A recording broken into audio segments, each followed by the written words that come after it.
দিল্লিতে নিজামুদ্দিন আউলিয়ার দরগাহে দেখা গেল নারায়ণগঞ্জের ডন শামীম ওসমানকে।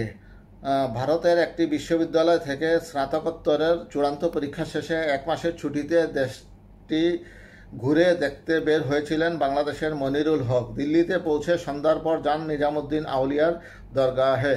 সেখানে চোখের সামনেই দেখতে পান গোপনে দেশ ছাড়া আওয়ামী লীগের নেতা শামীম ওসমানকে। গণ অভ্যুত্থানের মুখে গত 5ই আগস্ট আওয়ামী লীগ সরকারের পতন হয়। সেদিনই দেশ ছেড়ে ভারতে চলে যান সাবেক প্রধানমন্ত্রী শেখ হাসিনা। এরপর অন্তর্বর্তীকালীন সরকার ক্ষমতায় এলে তার দলের অনেক নেতা গোপনে দেশ ছেড়েছেন।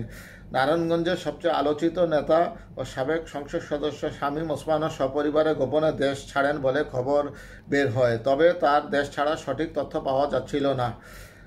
উল্লেখ্য যে শামীম ওসমান অত্যন্ত দম্ভ করে সবসময় বলতো যে নারায়ণগঞ্জের তিনি ডন, নারায়ণগঞ্জে কারো বাপের ক্ষমতা নাই, এখানে এসে আওয়ামী লীগের কিছু করার। তিনি কথায় কথায় বলতেন খেলা হবে খেলা হবে। এখন তার সঙ্গেই খেলা হয়ে গেছে।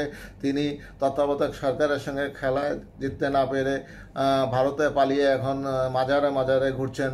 তাকে সর্বশেষ দেখা গিয়েছে নিজামুদ্দিন আউলিয়ার মাজার শরীফে। সরকার পতনের 2 দিন আগে তথা 3রা আগস্ট শামীম ওসমান দেশ ছেড়েছেন বলে চাউর হয়েছিল, কিন্তু তিনি সেদিন ধানমন্ডিতে আওয়ামী লীগ সভানেত্রীর কার্যালয়ে দলের সাধারণ সম্পাদক ওবায়দুল কাদেরের সঙ্গে সংবাদ সম্মেলনে উপস্থিত হয়ে সাংবাদিকদের জানান তিনি দেশেই আছেন, কিন্তু এবার তার দেশ ছাড়ার সত্যতা নিশ্চিত হওয়া গেছে। চলতি মাসের 5ই সেপ্টেম্বর অর্থাৎ সরকার পতনের ঠিক 1 মাসের মাথায় তাকে দিল্লির নিজামুদ্দিন আউলিয়ার দরগায় দেখেছেন ফিন্যান্স ফটোগ্রাফার ও নির্মাতা মনিরুল হক।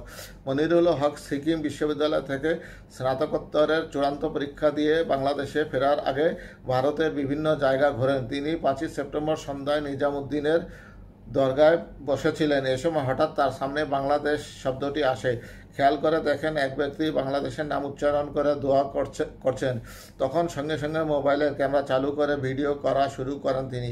মনিরুল সেই ভিডিওতে প্রথম আলোকে দিয়েছেন।